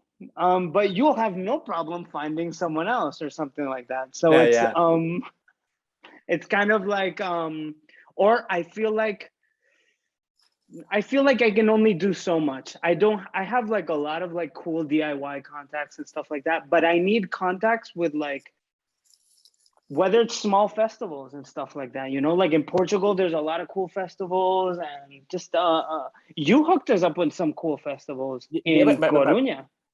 Yeah, but I mean, but the thing is that what you need is a booking agent, not a manager, and especially because you're playing very specific type of music. Like, even though your spectrum is wider than, let's say, your Meat and Potatoes, Agathocles, or Napalm Death copycats, because you can play in hardcore shows, you can play with death metal, you can play with grindcore. I mean, you can do some stuff. I mean, I wouldn't picture, let's say, Disturbance Project playing with Terror, but I would see you guys playing there. Okay, that's a good. In Spanish, is reflexión. I don't know how you would say that in English. You could say reflection. And good reflection. Okay, so here's where I'm going to plug, because I'm kind of going crazy. I don't know if I'm really missing playing shows like you are as well, and we all are just missing like, and I'm getting very it's amazing like seeing all of these like American bands in the US playing all of these like amazing shows. I think little by little in Europe something similar is happening, not as much. Like they did an Obscene Extreme, they did so I think it's boiling up. We do have, sorry, go ahead. I think you're going to say something. Go on and I'll tell you. If you can hook teething up in any way, in the near future, let me know, because we have a couple of things for the end of the year, but that seems like an eternity far away. I have that in mind. But the thing is that, well, the main difference is that, well, the US is just one really big country. So even though from state to state you're gonna have different legislations and everything, in Europe every country is a different story, it's a different currency, it's different language. So that makes things much harder. I mean, maybe just imagine you are in the Netherlands and you want to reach it to France. You can play shows in France, but you can play shows in Germany, for instance, because they're getting more stricter than in other countries. So that makes everything harder. That's true. And at the same time, most festivals they trying to to pretty much copy paste the same lineup they had scheduled for 2020. So there's kind of like a super long wait list, which all the bands were supposed to play 2 years ago, with the bigger bands which have recent releases. So I mean, unless you have a good booking agent or you're relevant or hype or everything, you're gonna have to wait until 2023 or whatever until you have a small chance to That's get in true. there. So That's true. it's really tough for small bands. It's crazy. Yeah. But I feel like before the pandemic, we had like a lot of dates on the horizon, like, and especially like, I think we're lucky. We're at that point in the band where like they'll offer us a show in Poland or in Germany, and they will fly us out just for that show or just for that. And we had like a lot of stuff scheduled, but it all fell through. And I think those promoters have kind of given up already, so they're not even rescheduling that stuff. I mean, in grindcore or whatever you want to call it, I mean, most of them, they're not professional promoters. They do that for a hobby. So I mean, if they don't have money for that, they're just gonna wait until they got money, and they have less risk to take, because it's not as if, I mean, after all, I work for a professional agency, and we make a living of organizing events. So we have to organize events, because if not, but those guys had other day jobs, and they don't need to organize a grindcore festival, which most likely will make them lose money, or best case scenario, they're gonna reach the break even, because they're not counting on that money to survive. We are in need of that, and even that way, we're just rescheduling everything. So this is a perfect segue, because I want to talk to you about because I don't know if a lot of people are aware, but what you do for a living is you book bands. More than booking bands, which I'm doing more these days, like booking tours in Spain and everything. What I mainly do is taking care of the technical production of a show, like basically making sure everything runs as smooth as possible, and try to to find a solution for any problem that may happen and arise during the day, and like fixing the nightliner permits, forwarding the technical writers to the venue, to the bands. So you'll take care of the production aspect mostly in the Madrid shows, although once in a while you will move around. Yeah, and also at festivals I do plenty of stage managing. Right. And walk me through this. Like, how did this come about? Because you began doing this 8 years ago. Yeah, I mean, I was 20, and like, as you can see, my English is far from being perfect, but the Spanish standards are really low. So I know a lot of bands couldn't speak English, so I was helping them translating mails and stuff like that, just because I like the bands and I like the people. I know it was a cool thing to do. So I mean, I maybe you can say worked for a band called Jardín de la Croix from Spain, which they play like kind of like math rock, progressive. They're super cool guys and very, very good band. So I was helping them when they played a show with, for example, maybe She Will, or God is an Astronaut, or Internaut. So I was helping them then with taking care of the merch and a bit of the logistics, even though I didn't know much of it. and I was booking some underground shows with some local promoters, something like that. But just to to to do my part. I'm trying to have cool bands in here, but I never pretended to make a living of it. It was like I was like kind of idealistic, and I was like, I don't think I will enjoy it. But then one day that band was opening for Intronaut, which you were actually speaking out then with Leon, and I knew the former drummer Danny from Facebook, and because we have a lot of friends in common, like the guys in Noisier and stuff like that. So I was like, "Hey, Danny," he say, "Hi from Dorian from Noisier and from Brian Fajardo and whatever." And we're talking, and then the owner of the company worked for Man's Life, Juan Antonio. He saw me. I was like not fluent, but I mean, like I was able to communicate in English rather smoothly, and that I was helping them with the year. So I was like eager to help and stuff like that. So he was like, "Hey, you wanna work for us?" And I was like, freaking out because I really like the company and the tours they did, and but I was 20, I was starting a university to be a translator, and then I got this opportunity, and like 3 months and a half later, I was working with the Scorpions in an arena club. I was working with Sepultura. I was doing a lot of shows like Steve Harris, and since then, other INCs and bands contacted me, and I don't know. I mean, I never expected that to happen, but I really enjoy it, and you get to meet a lot of incredible people. You learn things every day, and I don't know. It's special to know that you're trying to make sure that the show goes smoothly, so the bands have a good time and the audience have an unforgettable night. It's really stressful, and yeah. And when you're lucky, there is leftover pizza at the end of the night. Yeah. Remember, I this is something I learned from you. You were like, because in my mind, bands get one meal. Like so a lot of bands like they'll put the catering before the show or whenever. Yeah. But a lot of bands ask for it.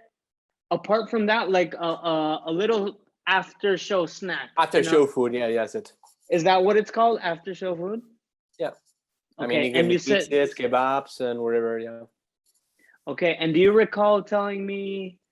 I remember you telling me the story. And when you would open some boxes when everyone left, and your reaction would be, woo-woo! Score.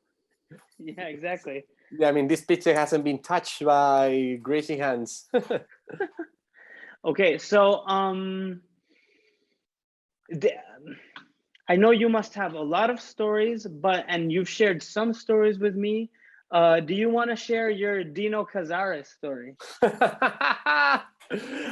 I can't, because Mike, Fear Factory's drummer, I mean, he's not my friend, but well, it's just like we were working in Fear Factory and they had food poisoning, and Dino forgot his wallet, and I paid for a whopper from him, and he didn't pay me back. And that's the story. I mean, I can stretch it and elaborate, but that's it.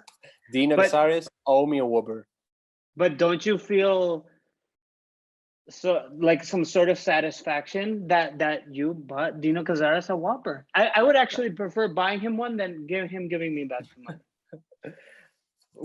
I mean, as much as I love a lot of the bands I work with, I really miss the fun thing. I mean, it's just like I just want to have a good day. I just want people to be nice and to try to do my best so they're happy and I'm happy. I mean, I'm like really easy with that. I mean, I've worked with some people that I really, really, really look up to when I was a kid, like, I know, Iron Maiden, Steve Vai. I mean, I worked with Steve Vai, and he gave me for free a guitar case that was his out of nowhere. I mean, I mean, I'm not a huge fan of his music, even though, of course, I appreciate it and enjoy it. But it was like, that was awesome and out of the blue. But it's cool if he didn't have like this kind of history. I mean, and I've worked with Opeth, I've worked with Devin Townsend, I've worked with Camel, A Perfect Circle. I mean, like pretty much all my favorite bands, or like maybe 90% of the. Um, I don't take pictures with them. I don't know. I just want to have some fun, and if I have some laugh with them, or and we all enjoy a smooth day, that's cool. Even though some bands that I really like, they're now my friends or my like mates, like Aborted, like Cryptopsy, or like Dirk, who is actually the drummer of Megadeth. Like it's like if you told me when I was like 12 or 14, when I was starting to listen to extreme bands, that I was gonna be, I don't know, like those guys were gonna phone me and ask me for favors or send me a song before it's released, stuff like that. I would never believe it. But it's nothing extraordinary or special. I mean, it's like if you're working on an oven, you're gonna have bread for a cheaper price. That's how I take it. That's a good metaphor. The oven, bread in the oven. I like that. But I mean, I'm thankful that I've lived a lot of incredible experiences and get to know a lot of really, really, really great people, even in some bands that I don't like for example, Sabaton, that everybody hates that band, but they're incredible people. And I really have a lot of fun every time I meet them. And it's just like, oh yeah, I really want to work with these guys again because it's a blast. Or Right. with the guys from Godflesh, it's like there's some people that it's like, okay, I like the music, but what I really want is to have a good time with these guys once the show is over. That's very cool. And from what you were saying, it happened organically because of your passion, because of your English skills as well. But that was just because you kept it constant. You helped in small ways until it became. I was just lucky. I think it's just a matter of being in the right moment, in the right place, and that's how it played out. I mean, I was like, okay, I'm not gonna. They're gonna find me like in 2 months or something like that, because I don't know, like one of my first works was I was working with Warbringer, and I had to take Adam, the guitar player, to the hospital. He was super sick, and it was like my first day on the job pretty much, and it was super stressful, super weird, and you know, it's like things that you don't expect to happen, and you're not sure you're gonna be able to put up with them, but here we are. Here we are talking about it and sharing it on the Subway Rap Podcast. Dani, voy a cambiar de cascos un segundo, ¿vale? Que se me está quedando sin batería. We're talking a lot about your great experience booking, sharing experiences with bands. I want to ask you something I've always wanted to ask you, or maybe I've asked you, I just don't remember. Do you have a favorite Spanish band, past or present? Oh yeah, I mean, I'll probably go. I got a bunch. Is it okay to say a few? Can you say? Oh, you can say a few, but can you say? Is there like the one that's like? Oh. For me, that will be Asgaroth, I'll say. Asgaroth, okay. Yeah, it was. They started as a kind of like black metal band, and then they went to do something like really particular and personal, and they signed out to Peaceville Records. They're very special, and they're good. Nowadays they're good friends of mine. I pretty much I'll say that that band had a bigger impact on me and my music than most of international bands. But all the bands that I love, I'll say Naima or The Heretic, Vidre Salazar, Warned, of course, Insane Crisis, Ictus. You know, I mean, I think we in Spain there's always been a lot of really, really incredible bands. Fusco, yeah. Dude, so Asgaroth, I never even realized they were a Spanish band. Two of them are the guys from Dejadez that we got to play with in Barcelona.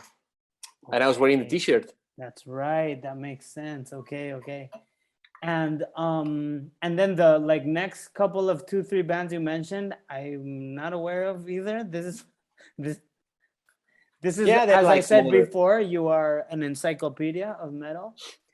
And yeah, I once you started saying Wormed and Ictus, I was well aware. But I didn't realize you were such a fan of Ictus. That's cool. Yeah, Okay. like on Madame Herben as well. I mean, I really like Ikaya, but for me, I was always more.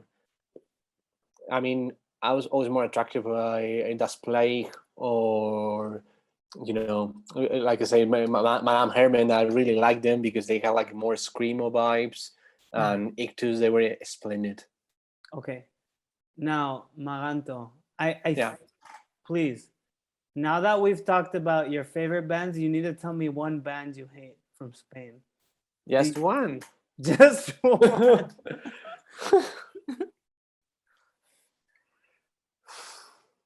Just one. It's hard. Okay, you I can don't know. tell me 5. Okay. There was a band called Overdown from Madrid. Yes. They were. I mean, it's not that only that they were really bad, and it's just like they were assholes, and they thought they were like revolutionary or something like that. I don't know. I mean, Okay, so wait, Overdown, is that possibly a band Teething played with at Sala We Rock with a concert that Sobri put together, was called like hardcore. yeah, was I know called- you hardcore division or something like that. I Yeah. mean, you play there with Violent Eve, I think. Yes. Maybe Left in the Wake. Left in the Wake or Mutant Squad. I don't know, but I think the Overdown wasn't there. I wasn't at that show anyway, so. Okay. But I mean, they tried to play like kind of like System of a Down in a Spanish way. Then they discovered Gent, and they tried to do that. And when you have a drummer that bad, you can do that. And the Okay. English was awful. I'm trying to see if it was Overdown or not. I think it was. Wait. I'm looking at it. Maybe it wasn't. It was definitely an over band, and they sound very new metal-ish. Maybe this was their System of a Down era. I don't know. No. I mean, they were only playing that. I think you had like the Overdrive. You had, yeah. Overdrive. Okay. Yeah. Please. Okay. So Overdown, thumbs down. What else? Yeah. Fuck.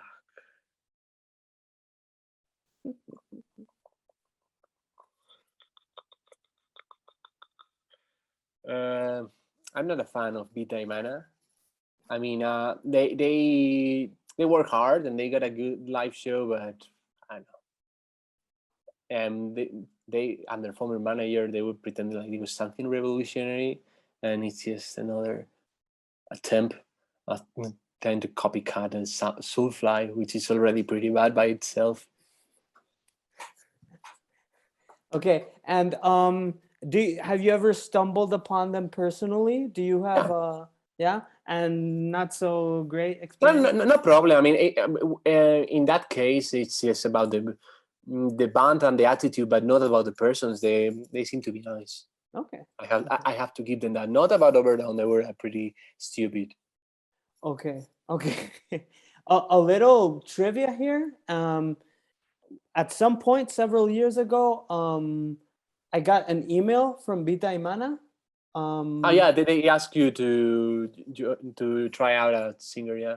There you go. Yeah, to try out. I remember that. Yeah. What was? Yeah. And I was like, I don't think I've ever listened to this band, but so I searched it on YouTube. Like I heard their name, obviously, but I searched it on YouTube, and I was like, wow, these guys play a lot of festivals and like whatever, or like cool shows or big shows, and they play a lot.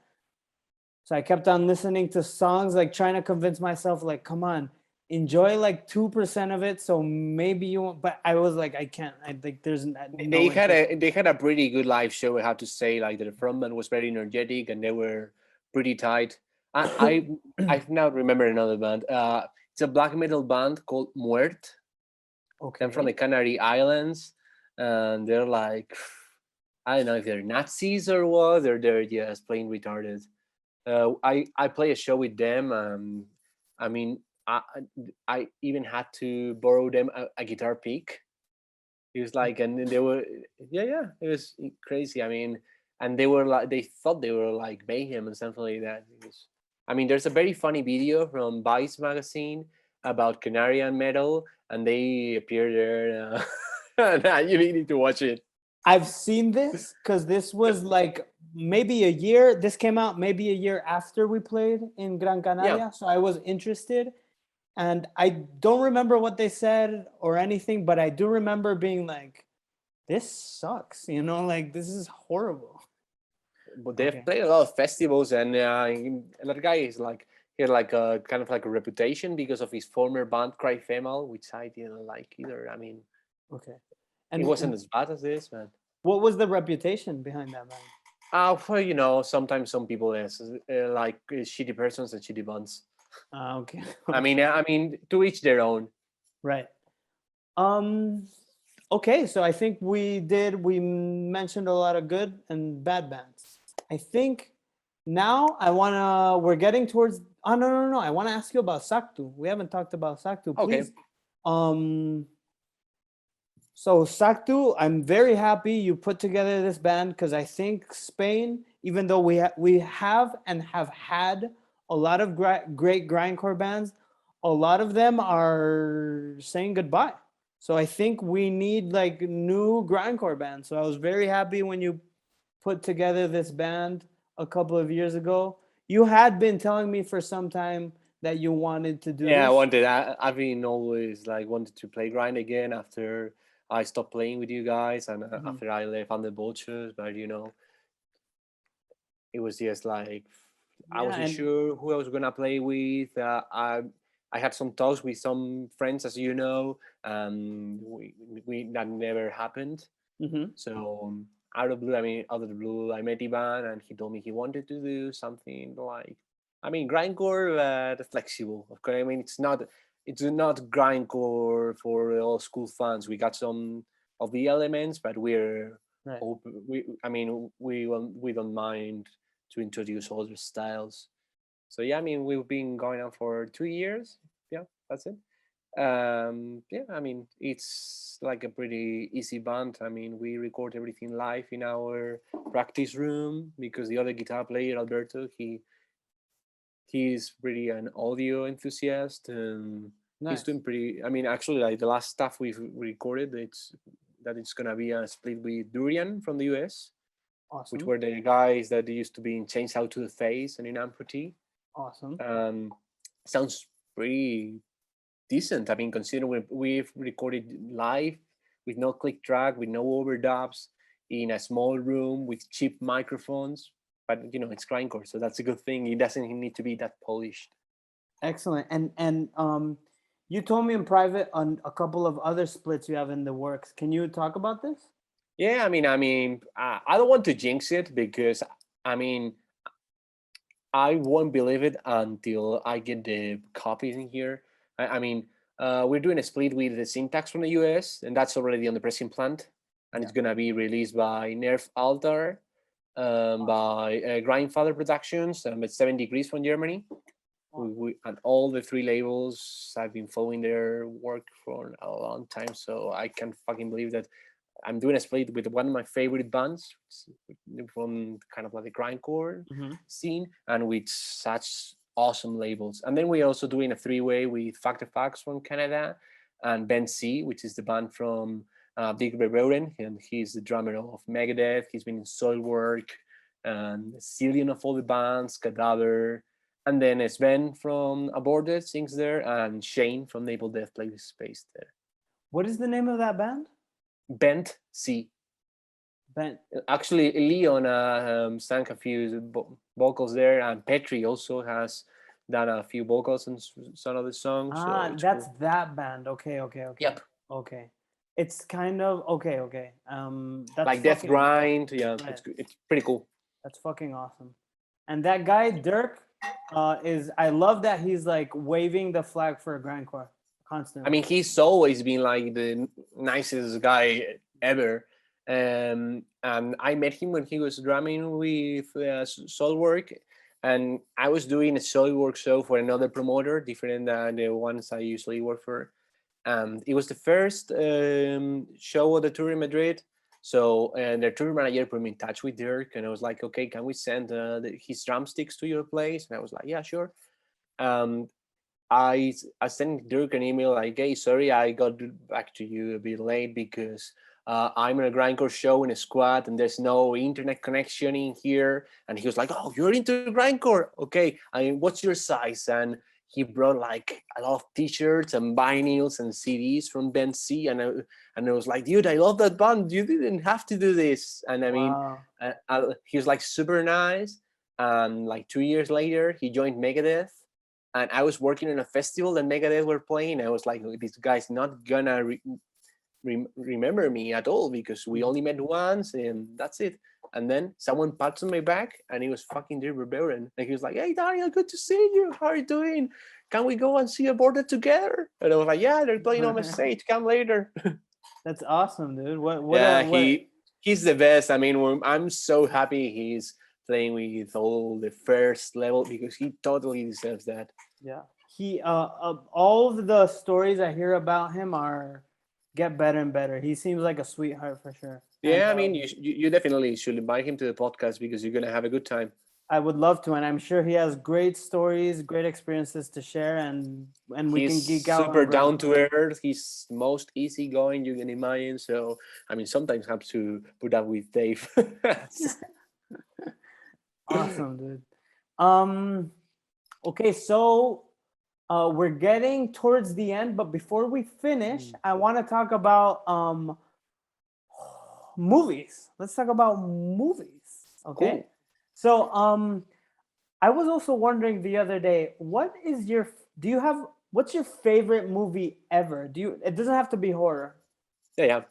I mean, probably Lost Highway from David Lynch. Wow. But I also love Jacob's Ladder.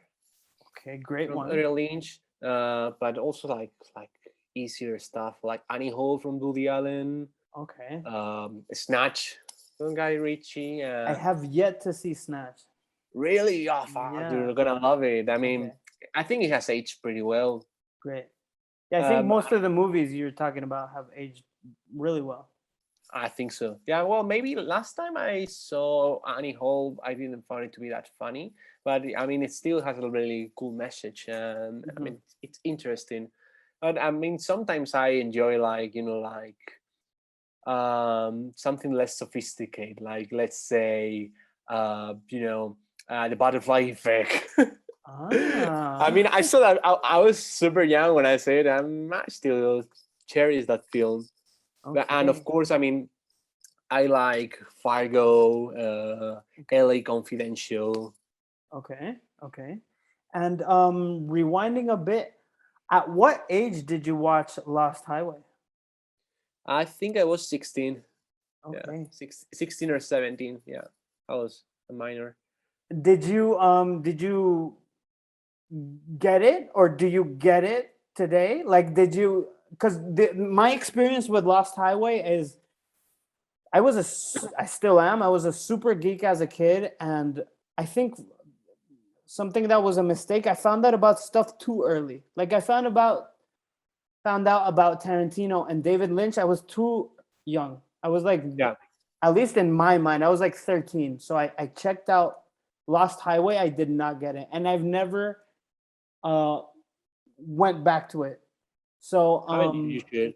You're gonna see with different set of eyes. I mean, I'm actually planning to watch it again soon because my girlfriend hasn't seen it. Awesome. But I mean, it's maybe not one of the most accessible films he has done. Other than, I mean, I was talking actually yesterday about this with a friend. But I think that maybe Mulholland Drive or Blue Velvet, they're like a bit less complex, and they're like maybe the best way to start with David Lynch, other than Twin Peaks, of course. But I mean, it's a very special film with a lot of different layers of symbolism and A a killer great, soundtrack. I was gonna say a great soundtrack. Well, if you want to go with your girl, if you want to watch it with your girlfriend, there's a movie theater that's doing a cycle of David Lynch right Oh, now cool. in Madrid. The one that's next to Cine Princesa, Oh yeah, Golem maybe. yeah, they're doing a cycle. So maybe check it out there. That might be awesome. Thanks for the tip. Of course. And now that we talked about normal movies, do you have a favorite horror movie of all I'll time? go. Yeah, I'll go for probably for Jacob's Ladder, as I said before. But I mean, I also love Dead and Buried. Ah, Even though it's not a zombie film in the traditional way, I really like it. And also, I love Day of the Dead, great film as well. which is probably like my favorite Romero film. I of Mhm. course love Zombie by Fulci, and some more recent films like Inside, the French film. Yes, very Yeah, cool, very cool. I mean, I have to confess that I mean that I haven't seen anything recent that has really grabbed my attention because I watched Hereditary like a few months ago and I thought it was crap. I mean, I'm not an expert at all. I'm nowhere near Alex or Javi or you, but I don't know. That's so curious. That well, you're getting ahead of my next question, but let's Mhm. tackle it on already. There's a lot of, well, not a lot, but I've stumbled upon several people that their reaction to Hereditary was similar to yours. What didn't you enjoy about the movie? The thing is that I'm really not into supernatural horror films. And maybe it's like I don't connect because I'm like maybe a bit absent-minded. I'm thinking like another stuff, so I don't focus on it. But it's just like I mean, I don't like Paranormal Activity. I don't like Insidious. I don't like those kind of films. I mean, Okay, that's that doesn't mean horror for me. I mean, okay. So, for I mean, example, yeah, The Shining, it does. I love it. Okay, but it I mean, has that element. I mean, yeah, but it's different because it's how can I explain it? I mean, it's because the others are just like cheap jump scares and they're trying to introduce the family element to make you feel sorry for them and that kind of stuff. But I don't know. For me, it's like really cheap, even though they are like good productions with kind of good actors. The soundtrack is good, but Mhm. it's not shocking for me at all. I mean, I'd much rather see like the Stillion copy of the ring, like fear.com or something like that, No, instead you of. can't even put them in the same category, man. But I would okay, rather watch fear.com than Hereditary again. okay. I think I saw Fear.com back in the day. I must say I have a soft spot for, there was this really cool era in horror movies or just in movies that were internet, Yeah, virtual reality, mode, that's fucking sick. So Fear.com is in there. So, but I think Ari Aster that did Hereditary, yeah. Midsummer, And and Midsummer, yeah. and some great short films. I think he's he's gonna be this generation's, or John Carpenter, Wes Craven, Stuart Gordon, whatever you want to call it. As Time like will tell. I'm confident. I'm I confident. mean, Midsummer is cool. I think it was a bit hype because I mean, it looks incredible and it's cool, but I don't know. People who keep saying it's so shocking. I mean, you're gonna want to throw up and stuff like that. And I'm like, I mean, it's not Inside. It's not Martyrs. It's not a Serbian film. I mean, it's not. I Saw the Devil, for instance. It's not a film I fucking worship. Yeah. Um, Um. Well, that's interesting. I never heard. I wouldn't put Midsummer and vomiting together. It gives me a different vibe. I don't want to vomit. There's other movies that make me want to yeah, vomit. but that's because that you're used to horror films. But you know, uh, that Hereditary or Midsummer, they're like films that people who are not really into horror films, they're trying to make a big deal out of them. They're Right. like kind of like it's like when people are listening to, I don't know, to Gate Creeper or to Nails or everything, and they don't listen to Entomb or to it is like Right. it's like a gateway to Right. like a gateway thing. Yeah. But that returns to my that sentence I told you, which is high rise. Yeah. No, high tide raises all ships. Racist. Sorry. Yeah, Yeah. yeah. I mean, Yeah. if that may make other directors and producers to push their art harder, and it makes easier to get distribution licenses and everything, I'm cool for it. I mean, I'm not gonna get angry because I don't like a film. It's just like, well, I mean, I got plenty of others to see. It's just like when a band puts a new record Yeah. and I don't like it. I mean, if I like the previous stuff, Uh-huh. it's fine. I don't need to make a big deal out of it. Right. And that's interesting. Since you mentioned Gate Creeper, what's your opinion on Gate Creeper? I need to pay them more attention because I mean they play great. The production is good, but I mean for some reason it doesn't click with me. It's not like with Tomb Mold, for instance, Uh-huh. because I mean I love Blood Incantation, but and I saw them the first time they played in Madrid, the Spectral Boys 4 years ago when not a lot of people were into them. They Yeah. had just released the first record, but I don't know. I don't see those bands that special. It's just like when all the HM2 fever happened, I wasn't that much into Entrails, for instance. Right. I think Gate But it's Creeper good. is Gate Creeper is great. And They're good. I mean, they're not a bad yeah. band, and as you mentioned, they're gonna probably introduce a lot of people into that sound, and it's gonna be good for everyone.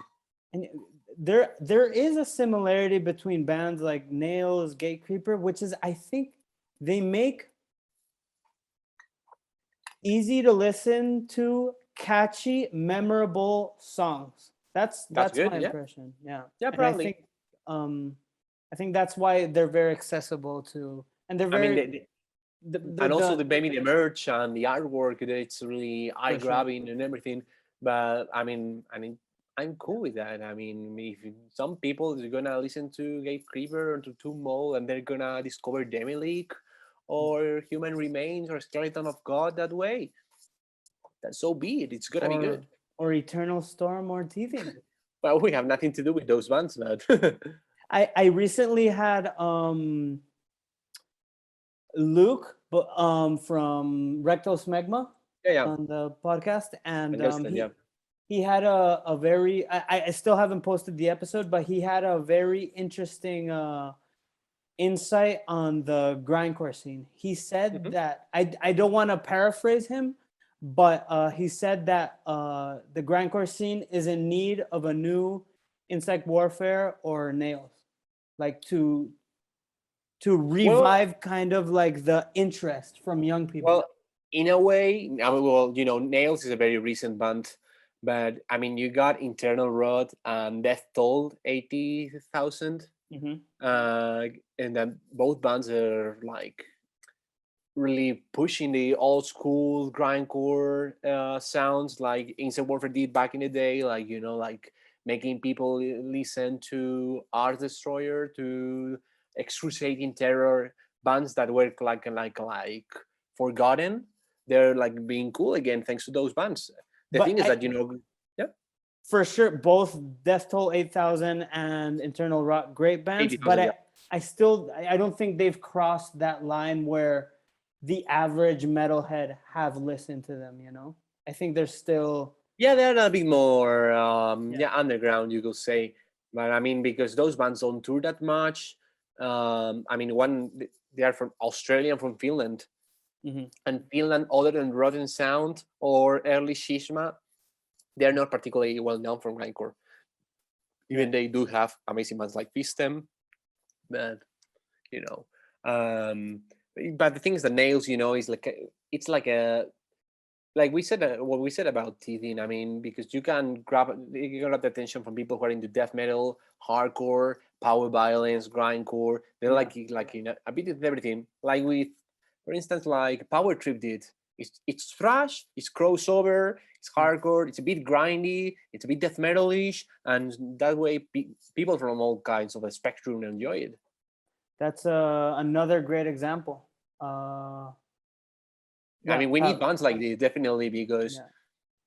it's good for everyone. I mean, I don't know why people they're like, oh, everybody listens to death metal now. That sucks. I mean, if there are gonna be more death metal festivals, there are gonna be more labels. Yeah. And if you play in bands, it's gonna be easier to find members to do that. Yeah, that's super interesting. The whole like let's talk a bit about that. The whole like death metal, old school death metal revival, thanks to like Maggot Stomp, I believe. I don't know if this is I think you're more. I'm asking you because you're more informed than I am on this. Do you think it's Maggot Stomp that had a big part in this? Maggot Stomp had a good way, like in like Le Cavern death metal. But the thing is that the old school death metal revival started like in the late 90s with Camos and with other bands like Repugnant, but it didn't start really to kind of like a bloom until maybe 2007, 2008. There was like people discovered the post heavy metal pedal, and then you had Entrails, you had Graveyard, you had Morbid Flesh, Ataraxy, like a lot of bands mimicking either the Swedish or the American sound. The thing is that now this is like a sort of like a second or third wave. Everyone is wearing like an obituary track cap now. It's cool because Maggot Stomp, they put Thetas, they put up a Malignant Altar, even though they're now on Dark Descent Records. But so that's amazing. I just wish the records were easier to get in Europe. Yeah, that's very much. That's the good point. Good point. I didn't manage to get a Malignant Altar vinyl for an instance, and it's stupidly expensive these days. Yeah. Well, I don't want to ask you if there's any closing statements because, as I said on the podcast with Sal from Sworn Enemy, I'm like, is there anything else you want to say? And he told me he gets very annoyed at that question, which I don't understand because when I do get interviewed, I do appreciate it because there is maybe something I want to promote. So is there anything you want to say before we say, woo-woo? I know, I could be talking for hours because I love talking about stupid stuff, about music, about people we know. I'm pretty talkative and chitty-chatty. You should have your own podcast. I'm too lazy to do that. I don't need more distractions. I need to focus and practice more guitar and do my job better. Some people have told me that I should do a podcast because I know people, and of course I can, like you do. You're like walking people in the specific stories and things like might not be the usual. But I don't know, there's already too many people doing it, and better than I probably can do it. Well, maybe there's an idea. Maybe we can be co-hosts on the Subway Rap podcast at some point. I'm always down to a chat. If it's some specific person that that I know. Exactly. We can just do like a double attack. Like we can do like twins with Arnold and Danny. There you go. Who would be who though? Well, thank you very much for enjoying that episode with Daniel Maganto of Eternal Storm, Sacthu, Mad Tour Booking, Liquid Graveyard, X Under Vultures, X Teething, X Other Things. Tune in the next couple of weeks for my interview, my chat with my friend Gabi Edge from Appraise, Can't Keep Us Down, and all that good Barcelona hardcore shit. And Vegan Cafe in Barcelona. Sorry, Vida Cafe in Barcelona. So without further ado, this is the end of the podcast. Goodbye. Rate, like, subscribe, share this. Yada, yada, yada. Goodbye.